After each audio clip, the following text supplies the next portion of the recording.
Tents up, ground sheets in. That's the worst bit. I don't like that bit. But I just realised the stovepipe needs a guide line to it, so I'm going to have to rig something up.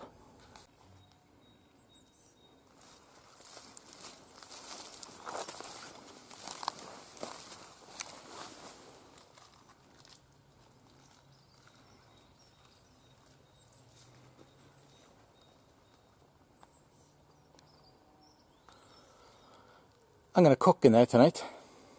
I'm going to absolutely cook in there. Well, one thing as well I made some extra rings to go around the chimney because 6 just wasn't enough.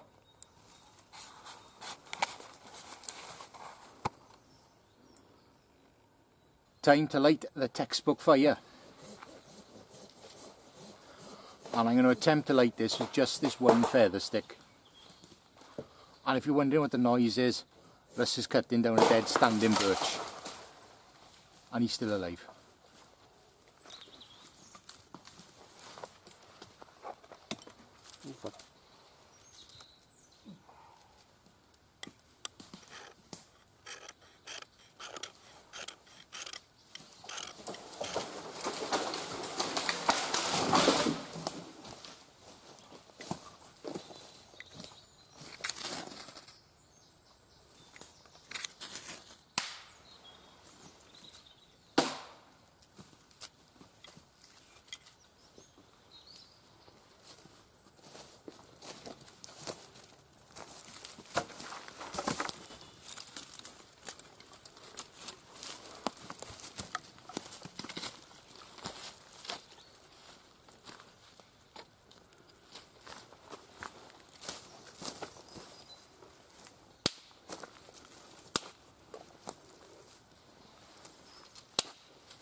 And as I suspected, the little amount of wind we've got is going straight towards our chairs.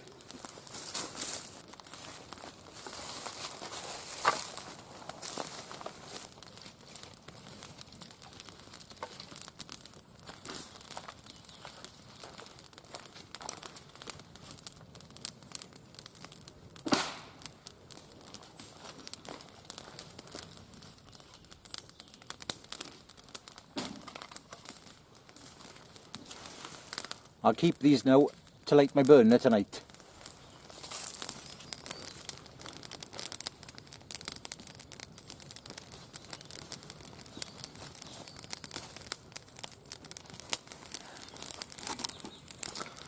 We're having steak for tea and I'm going to use my grill, but because I haven't used the grill before, I got to get it warm just in case there's any oil or shitty residue on it. So the pot's going on there instead of on the hook.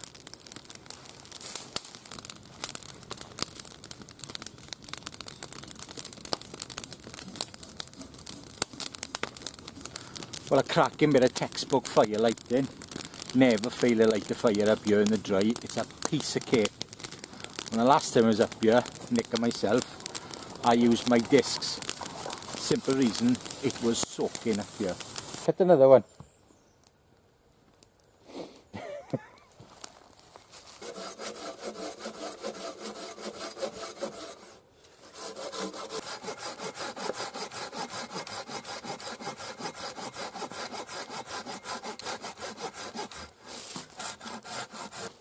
Now, nothing makes a guy work harder than a camera looking at him.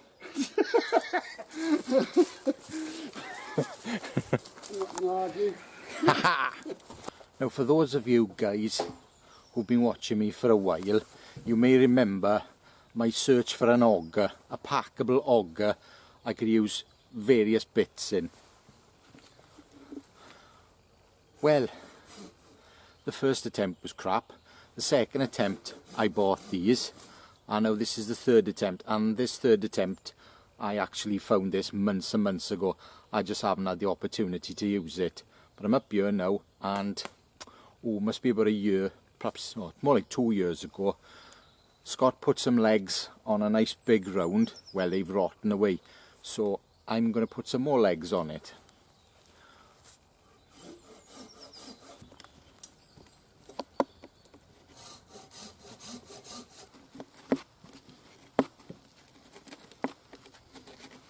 I don't mind admitting that was hard work with that little handle, and the jaws don't hold the bits well enough. It slipped quite a few times, but they're drilled out now anyway. I tried to drill a fresh hole, wasn't having none of it, really didn't want to go in. Russ and I were just sitting by the fire having a chat, making some feather sticks like you do, and I was talking about something I'd seen before with Northwest Primate. I think I read it on Instagram about lighting things that don't want to be lit with a ferro rod, and you actually light the smoke to get the flame. I don't know how much truth's in it. I have lit a twig bundle before now with a ferro rod, but that was with a big ferro rod, and I went like hell at it. Well, I've got this crappy ferro rod which lives with my Leatherman tool, and I'm going to have a go at it again. Very dry twig bundle.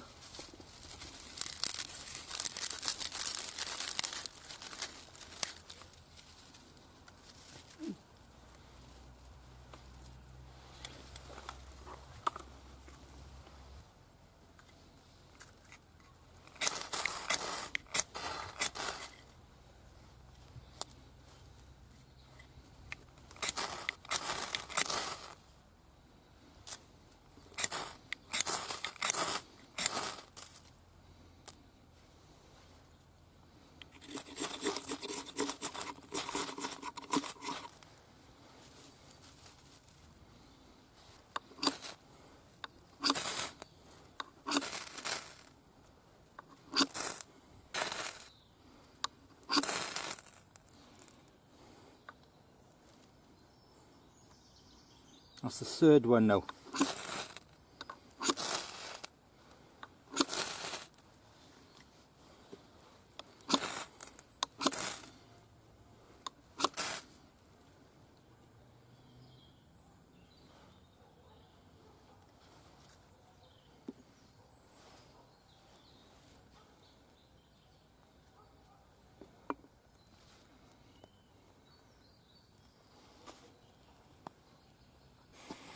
Well, I took about 6 months off the ferro rod, but it's doable. Time to make some legs for the table.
Right, that's one. If you're wondering why I did it this way and split down one round and I'll cut some nice round green stuff, the right diameter, simple. that'll last longer.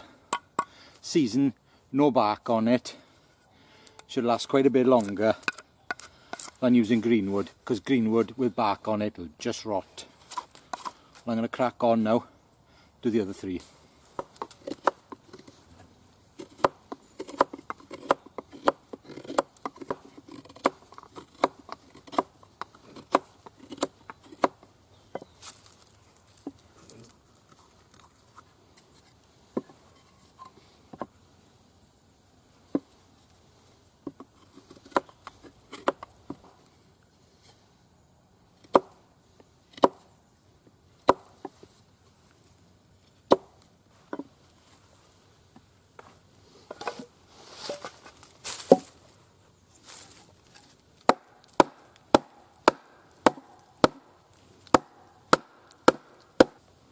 Just repeat another 3 times. Done. Would have been a bit easier with an axe, mind, than the big knife, but it did the job just fine. I don't expect them to last forever. It'll certainly be okay for this camp out and probably the next one up here.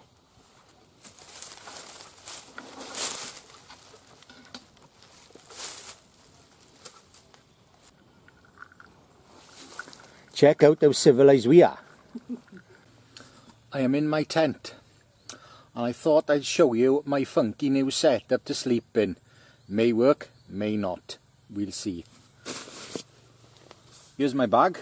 I've left it expand because it's a quarter of that size when it's compressed, and I do like these Exped compression sacks. I've got 3 of them and this is the biggest one. I have my thermal layer.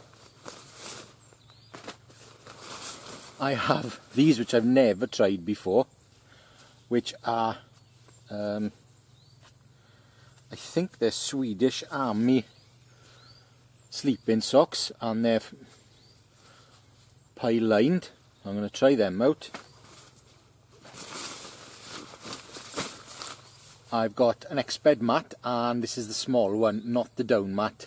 This is the I suppose it's a 2-season one, but I've got a reflective ground sheet, so that's going to help. And here's the funky bit. I got a Helicon Tech Swagman roll and a British Army jungle bag. And what I'm going to do, I'm going to put one inside the other. It's probably going to drop down to about 1 degree centigrade tonight. So my fallback plan is my stove. I'll put it on to warm the tent up when I come in here, so I get in bed nice and warm. And if I wake up in the middle of the night, freezing my tits off, I'll have everything to go to fire it up again. That's the plan anyway. And if it all goes tits up, I'll just go and sit by the fire and build it up like an inferno. I think it'll be fine. Now the Exped bag, you can buy one of these gadgets for it, and you can actually pump your kit mat up.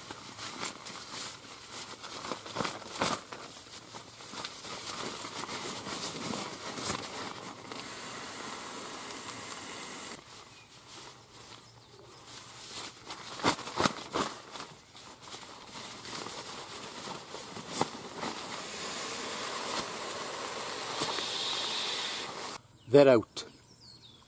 I'm going to leave the Swagman roll out. I'm not going to stick it in until I go to bed, just in case I need to wear it tonight if it's cold.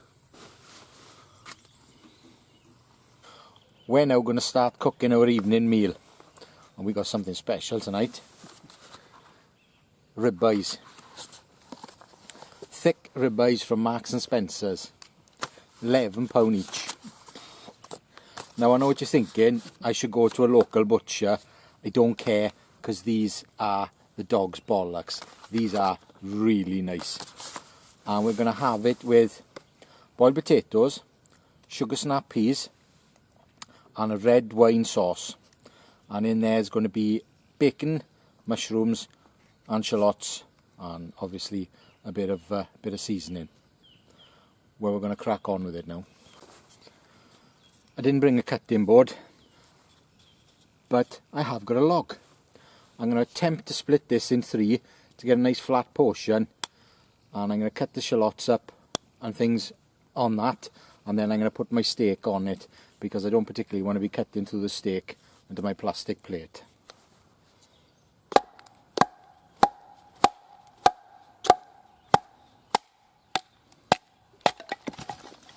Oh, well, that wasn't perfect.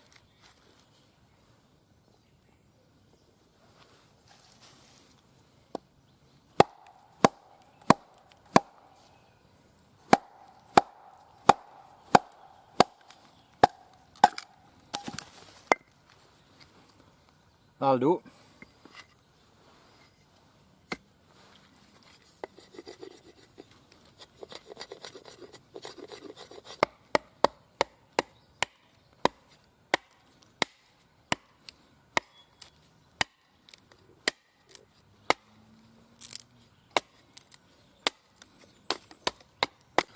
My artisan steak plate.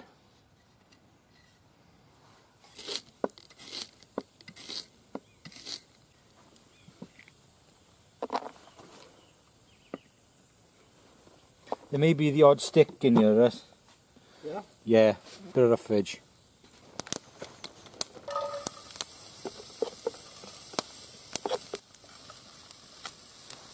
Say when you want mushrooms.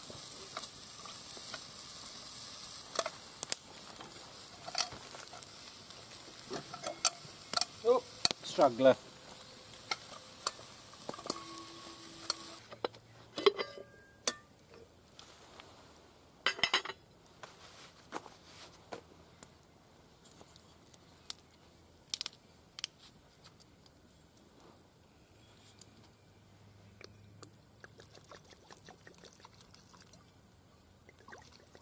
More like it.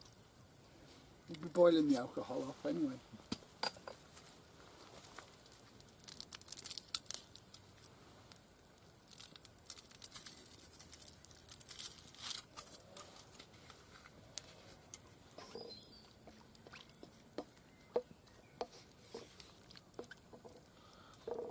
That wine smells nice.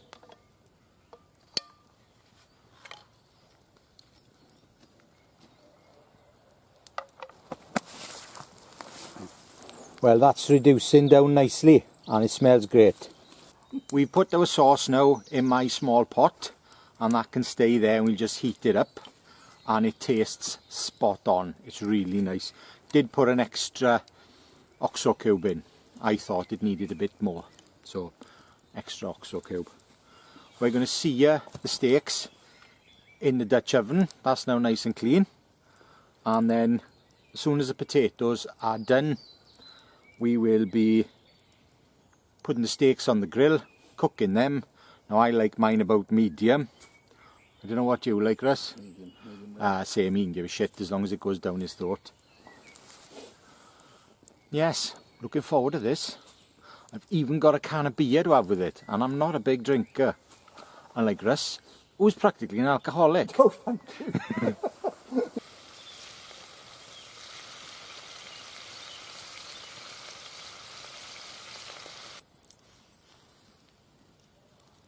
Shit, come round here, bugger.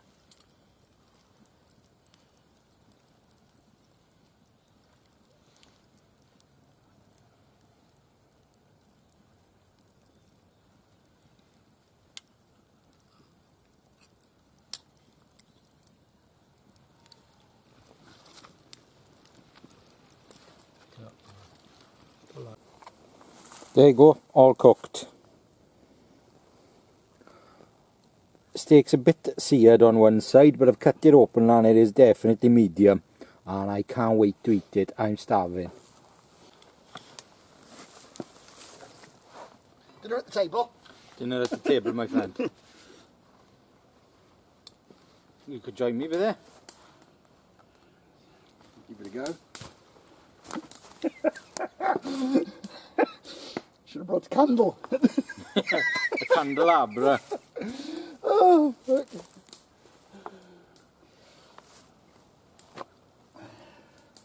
You should have done like me, boy. Put it on the slab. Too late now. Fuck it. Oh, that is so good. It's just worth paying stupid money for a Marks and Spencer steak.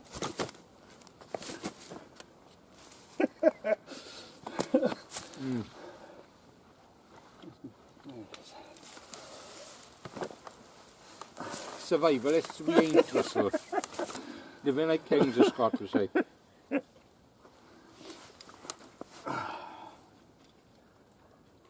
Eating like kings. Well, is it worth the extra money, Russ? I think it might be, yeah. Is it worth the effort to make that sauce? Definitely. Excellent. Definitely. Done. And as for the washing up,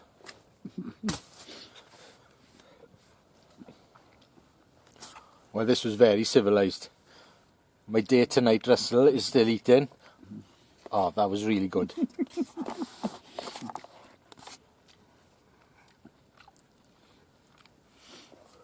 And look, we can stick our knives in the table.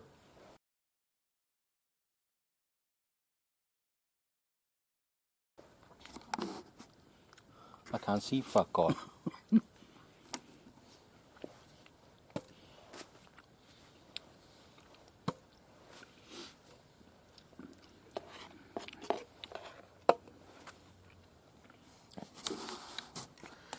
If I stuck my knife in a table back home, my wife would have my balls on a stick.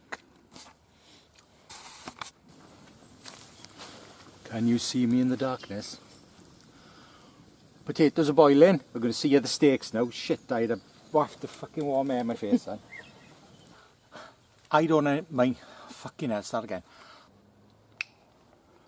Bastard smokes with us now. Of course it is. You can't really see fuck all. Some dick in London would probably pay £1,000 for that shit. Potatoes!